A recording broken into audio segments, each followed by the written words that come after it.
Hello. Unwanted childlessness is usually seen, not surprisingly, through the eyes of women. But men can feel the same pain and regret as women do when this doesn't work out. In this talk, based on I Always Wanted to Be a Dad, Men Without Children, I'd like to start not with the book itself, but with the flyer advertising my recent talk in my local library. This image has received over 1,000 likes on social media. I was staggered. There must be some appetite, I told myself, for this unsung issue.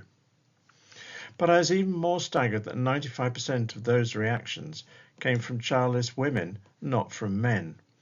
Here's a selection of their comments.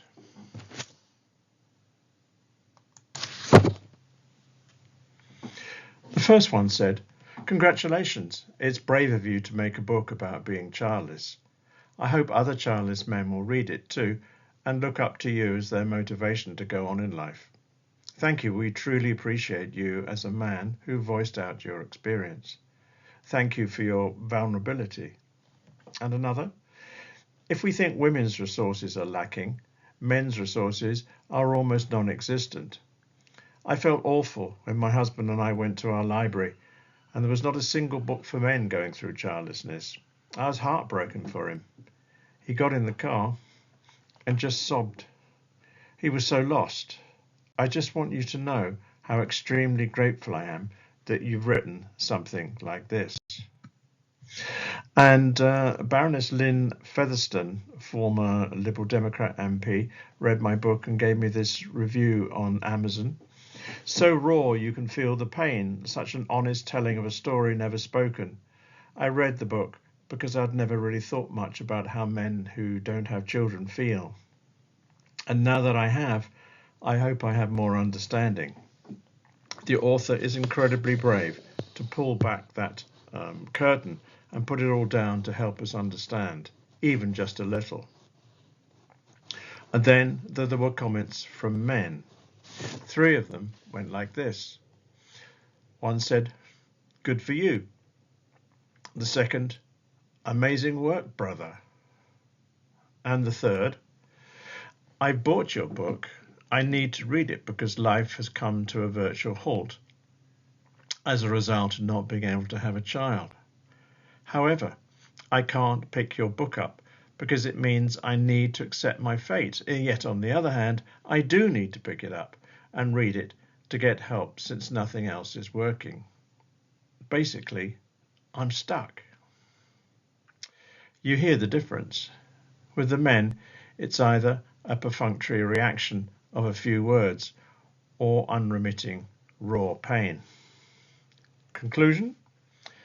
Men are bad at talking about their feelings, but we kind of knew that already.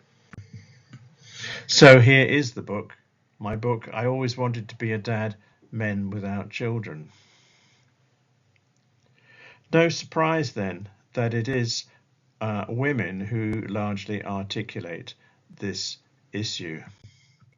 There are many female authors, therapists, influencers, and organizations run by women for women who occupy this space. They expertly articulate the deep pain and regret they felt and still feel about never becoming the mothers they long to be. And they offer fantastic support and advice. Some are non-fiction writers, some are novelists. There's Jodie Day in the middle of the top row, founder of Gateway Women and the leading light of the childless movement. Jessica Hepburn in the top row on the left, author as well, who after 11 rounds of failed IVF and being abandoned by her partner, as a physical response, swam the English Channel, ran the London Marathon, and incredibly climbed to the top of Everest. And she's written books, a trilogy about those experiences. There's Stephanie Phillips in the bottom row on the left, founder of World Childless Week. Annie Kirby, author of the best novel I know about childlessness, The Hollow Sea, and the Full Stop podcast, run by the inspirational trio Berenice Howard Smith, who also designed my book, Michael Hughes and Sarah Lawrence. And finally, but last but not least, the Nomo Book Club, which advises its members on suitable books on childlessness. Not forgetting Jennifer Aniston, who has written about her struggles with IVF before finally declaring, as she hit 50, that the ship has sailed. But when do you ever hear men express themselves like this?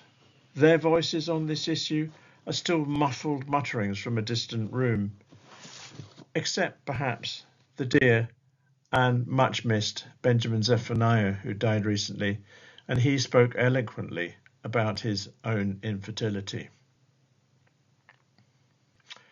So, if I may, I'd like to tell you something about my own journey that led to this book. That's me. As a white, middle-class, university-educated man born in the 1950s, I grew up a privileged member of society. I travelled when and where I wanted before landing a job on a local newspaper. I naturally assumed I would meet the right person, settle down, and have a family. Except that it didn't happen, and it kept on not happening. First mistake, complacency. When I was 26, my partner became pregnant, but because we didn't see our relationship as being long-term, we jointly decided that she should have an abortion. At 29, I got engaged to someone else, but broke it off because I realized that I didn't love my fiancée enough. Given a UK divorce rate of, I think, about 45%, I reckon there was a high probability that my partner and I would eventually meet someone else, and by then we may have had children. I wanted to avoid pain for everyone. It was better to be cautious. Was I overcautious? Later, a girlfriend had a miscarriage. There were other chances of marriage, I think, but I still had stuff to deal with, and my personal development, call it what you will, took precedence. I was lucky to have interesting jobs as a journalist on the broadsheet papers, as a travel writer and a sub-editor, and then as a press officer for a charity. I was continually upping sticks and moving on, and consequently found it hard to establish long-term relationships. Still, fatherhood would happen eventually, I told myself. But it didn't. By my early 40s, I wanted the whole package: husband, father, parent. In order to be the mother of my children, my partner would have to be quite a bit younger than me. Yet the women I met were the same age as me. Invariably, they were divorced and had children and didn't want any more, or couldn't have any more because they were past the menopause. All this sounds rather mechanistic, and looking back, I'm afraid it was. As time runs out, one gets driven to these strategies. All I could do was carry on looking, which I did for the next 15 years, but without success. It was a difficult time. I thought my greater economic clout, although I was nowhere near rich, might play out more successfully abroad. I had a friend of my age who had faced the same dilemma and had met a woman from the Philippines online and ended up happily married with 3 children living out there. I copied his example and went to Cebu, but with disastrous consequences. I came home with my tail between my legs. It's all in my book. And I gave up journalism and went to Bulgaria to teach English, hoping I might meet the right woman there. Another relationship ensued and prospered for a time. But in the end, that too collapsed. One day, my partner said she was happy with me. "Why is that?" I asked. "Because you are like Bulgarian man," she said. "You like beer and watch TV." I panicked and fled back to England. I'm not proud of these exoduses. Back in the UK, I still thought it might happen. After all, there were the Charlie Chaplins, the Mick Jaggers, Keith Richards and Jon Snows of this world, men who'd become fathers late in life. The media embraced these fairy tale stories of late parenthood. What they don't say is only 2% of men over 50 ever become fathers. Besides, as I looked into issues surrounding older men and women, I learned that late conception increases the chance of a child being sickly. For one thing, sperm quality plummets in a man's 40s. When my own unwanted childlessness became a real issue for me, I wondered if writing about it could help me articulate the pain and regret. But as the woman I referred to earlier said, there was hardly any writing in the same genre that I could consult. Contemplating the move was like entering a darkened room, not knowing if anyone else was there. However, I eventually wrote a play called Empty, which lies unperformed in a dusty corner of my laptop loft. But happily, that spawned the jottings and thoughts about being a childless man that turned into this book. Reviewers have called it groundbreaking, brave, brutally honest, and much needed. It's made people cry and made people angry, which suggests they got it just about right. At 72, my legacy to the world is this book. I don't want to shirk talking about the pain and grief of unwanted childlessness. It's how my book starts, and I'd like to read you an extract. This is from the first section, All Aboard the Pronatalism Express. They got on at West Ham Station and sat opposite us. They were a happy Saturday morning family. Mum, Dad, 2 kids, aged about 8 and 10. Where were they going? Science Museum? Madame Tussauds? McDonald's? A weekend scene, a flurry of activity, the snatching back of mobile phones, the pulling of faces, the admonitory glances from a parent when they thought one of the kids had transgressed tube train etiquette. It was a display of anarchic freedom acted out in the calm waters of confident parental love. My partner and I were drawn into this exhibition of generational jousting. We glanced at each other and smiled. The mother acknowledged us and produced a watery grin. The train entered the tunnel just after Canning Town, and the magic broke. Something in me snapped. Now all I could see was a family of 4, and all I could feel was a knife plunged into my ribs. I felt sick, leaned forward and clenched my teeth. One arm lifted without purpose and fell again into my lap. I stared at the advertisements. One was for online dating, another for hair gel. A third asked customers to wear a face mask. "Are you okay?" my partner asked. "Sorry, I can't take this anymore. I've got to move." She sighed. "Not again. You did this last week." "I know. I can't help it. Don't you think it's time you accepted the fact that every time you travel on the tube you're going to see families?" "Yes, of course it's time," I sarcastically echoed her choice of words. I got up and walked down the carriage. Luckily, she followed me, and I never saw that family again. I was breathing heavily. My heart was beating hard. Beads of sweat had broken out on my brow. I sat down in an empty seat, and she joined me, taking my hand and squeezing it. She leant across and kissed me on the lips. God, I was lucky to have her.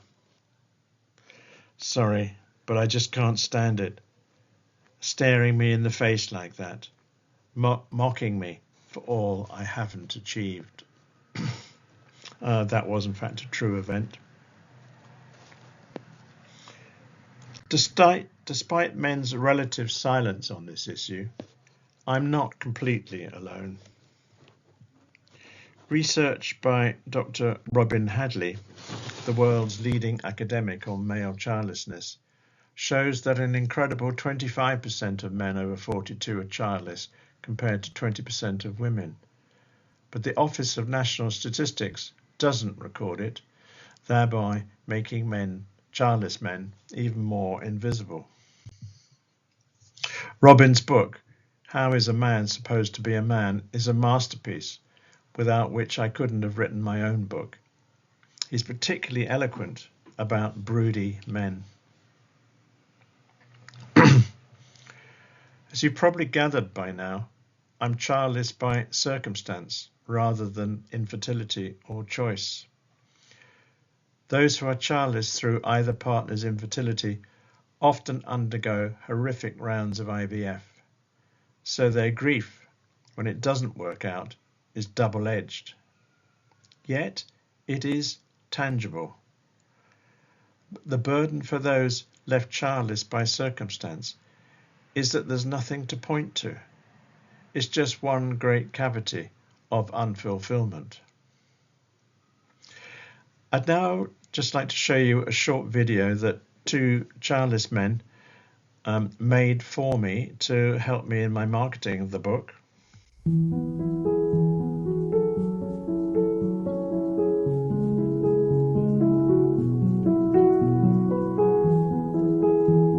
Looking back, things happened so quickly. It was rather hazy. I can't put my finger on exact times and things. But I'm now 72, and in my mid to late 60s, I realised that's what it meant really to be childless.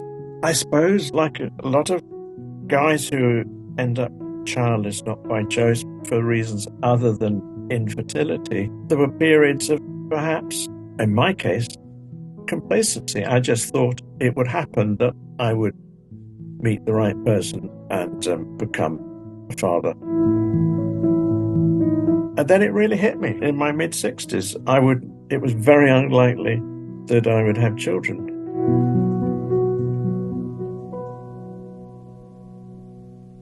I didn't want the book just to be my voice. The beginning of the book doesn't hold back with the pain and regret of being a childless man. So it needed other voices, and it's right that there were other voices.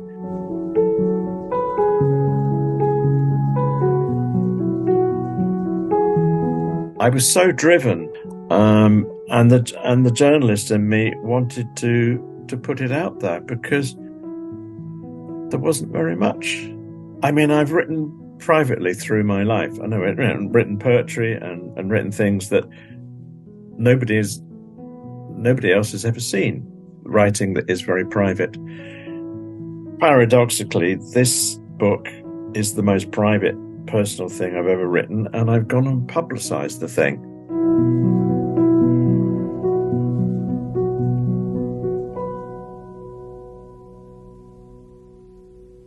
It's also about honesty, almost if there's another theme there.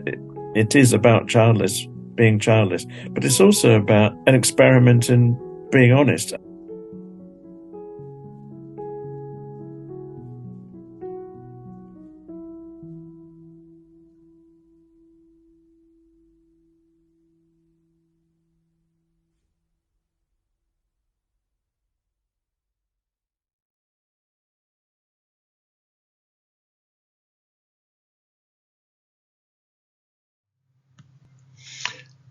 Let's step back and look at the broader picture. Jodie Day, in her wonderful book, Living the Life Unexpected, coined the expression disenfranchised grief. grief for something that doesn't exist. Taking inspiration from that, I dedicate my book to my unborn child. Jodi also identifies the concept of pronatalism, the procreation trope that society foists on us all, with the consequent knock-on effect that those who don't participate, the childless, are seen somehow as deficient. In addition, she and others have mounted an official petition to get the government to make reproductive status a protected characteristic under the 2010 Equality Act. This could help end discrimination against around the 1 in 5 adults who don't have children, and ensure equal access to healthcare policies and flexible opportunities in the workplace. The day-to-day world is full of triggers that can remind the childless man of his situation. The more normal the event, the more hurtful the impact, it seems. Driving past a school as parents gather at the gate to collect their children is one. Father's Day is another. Personally, I hunker down with a good book rather than go out. Then there's advertising. The industry is geared towards the good life as lived by the ideal 2.2 family. And Michael Hughes, founder of the international Facebook group, the Childless Men's Community, has noted that the most valued quality among the men in dramas such as Game of Thrones is the possession of a strong bloodline or lineage, and that the less admired characters are invariably childless. This is the unspoken pro-natalist theme playing itself out in cultural life.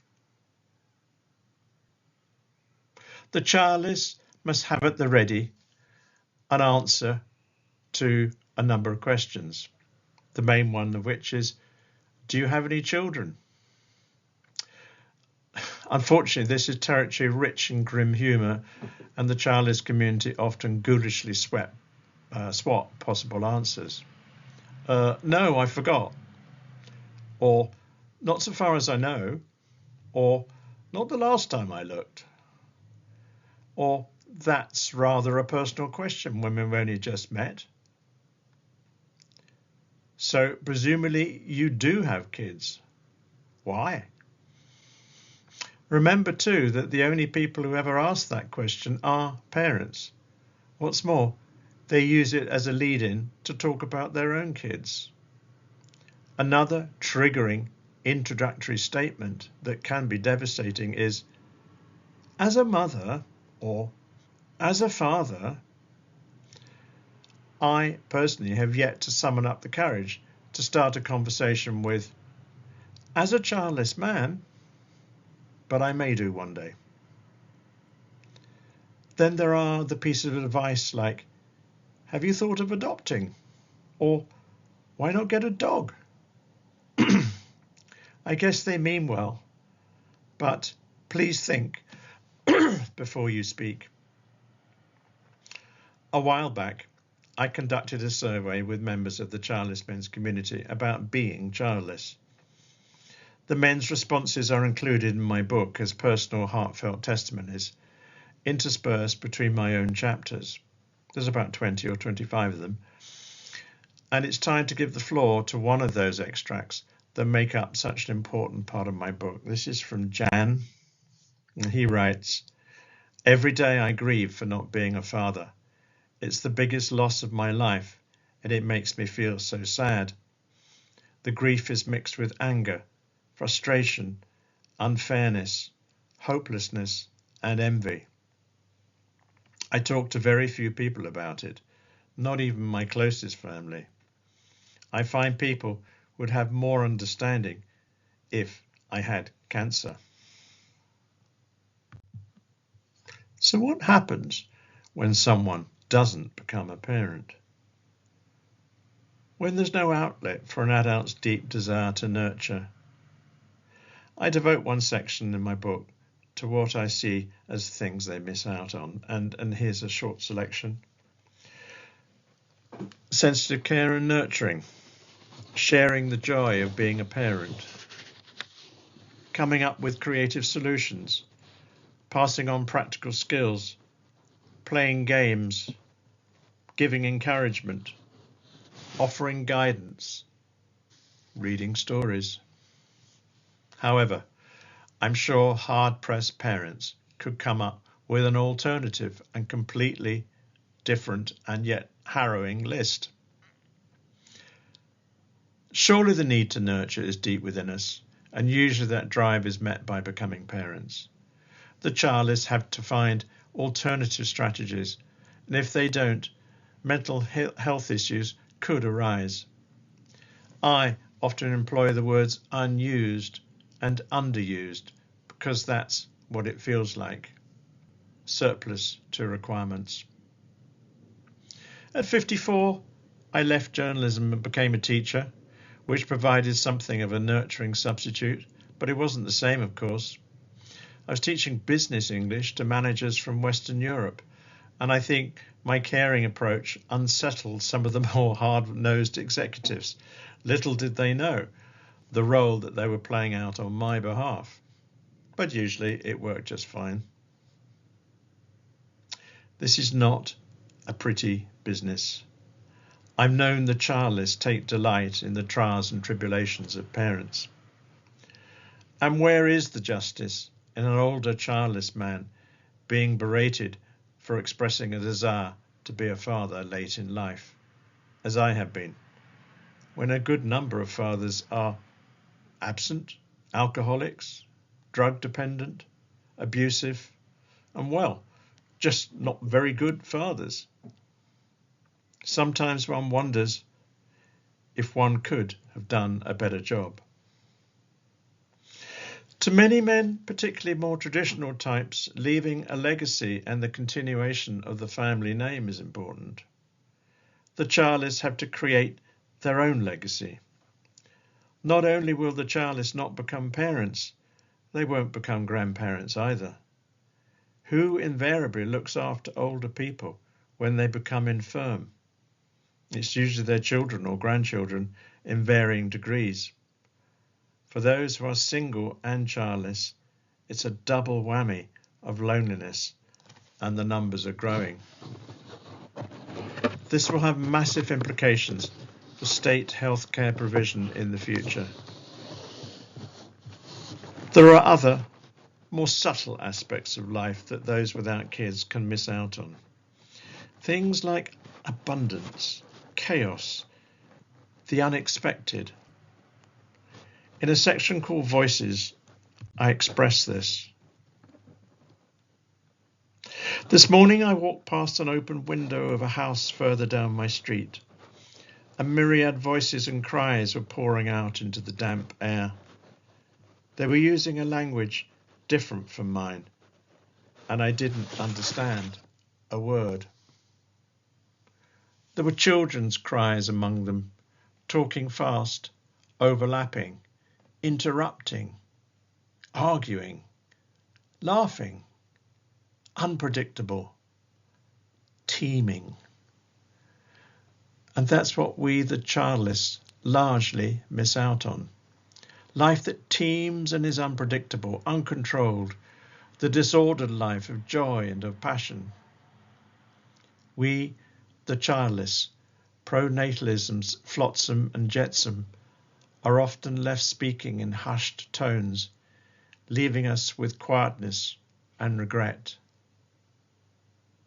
Does it have to be like this? Robin Hadley argues that one may have to go back to one's childhood to discover some of the reasons for being childless. If one had issues of trust with one's chief caregiver, usually one's mother or father or both, then that issue is likely to continue into adulthood and impact whether one becomes a parent or not. I realized this was my position.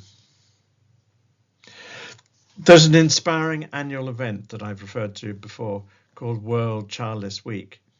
And this year, Jessica Hepburn asked me to join a webinar in which participants read out their letter to the person who hurt me most. At first I resisted because it sounded so negative, but it is in fact a useful therapeutic tool. I wrote my letter to my father, my main theme being the absence of engagement and emotion throughout my upbringing, something that surely contributed to my staying single and childless. Of course, there are benefits to being childless or child-free, masses of them. One will probably have more money, more time, and more freedom.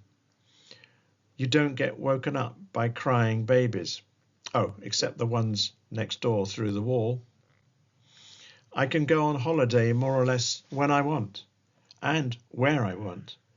I can have one glass of wine too many and it really doesn't matter. I can swear outrageously when Tottenham lose. I have benefited without a doubt from not being a parent. No question. It's not all bleak. But this is a highly complex area, full of twists and turns. In my book, I don't talk about the growing number of men in gay relationships who become fathers. Then there's the millions of men and women who are extremely happy not being parents. And the pain of not being a parent is more than matched by those couples who tragically lose a child. Nowadays, we talk openly about LGBTQ, people of colour, disabled people, neurodivergency, and so on. Unwanted childlessness, particularly for men, is one of the last taboos. My honesty has upset people, including family members. Long-established friendships have teetered. Some friends have never seen me in this light before, and they don't know what to do about it. I'm no longer Robert, the bachelor by choice, but I've also gained wonderful new friends. And some fathers have said, wow, I've never considered this before. Thank you for showing me how lucky I am, and I'm sorry for your loss. Now, it's that kind of shift in realization that is going to make this issue better understood. That, plus a more open and imaginative media. Happily, my book gradually arcs away from hurt towards analysis, acceptance, a kind of peace and strength. I try to work out why I and other men who are childless by circumstances end up that way. Bad decisions, bad luck, bad timing, complacency, fussiness about potential partners, and so on. As Jessica Hepburn says, your wound is your gift. My final extract comes from the last paragraphs of the book. This is it. There you have it, the pain and the anger, the hot hurt pouring from a cauldron of failed dreams. In that fire flicker the flames of all I hoped for as a fulfilled man, a grown-up citizen, a father. Those red and yellow shapes dance and mock me in my childlessness. Then there are the wisps of disappointment drifting on the wind, the trailing remnants of youthful optimism. Like all fires do, it subsides into a warm glow, giving us the chance to rake through the embers, to ruminate, to wonder why, to reflect and to analyze. The blaze dies down, but breezes regularly fan those ashes back to life, and the pain comes roaring back. Change is the one constant. It was time to look longer and harder. This triggered a searing, honest assessment of myself. My amateur self-analysis underlined the bald, irrefutable fact that I do not have children, nor ever will. This is a fact. It has to be accepted. Best then to manufacture a peaceful accord with this failure, a kind of gentle and profound acceptance. But this acceptance need not be static. It can be dynamic. I hear myself saying, do not turn away from the hurt, but savor it. Ponder the creative potentialities of failure. Rake over the embers and new flames may leap from the ashes. By embracing the pain, who knows what newness may creep into view? Suddenly there's great energy in this, an ecstasy of possibility. A vibrant, youthful vision awaits, even as old age beckons. I'm looking into the fire, waiting. So yes, I'm still on the journey.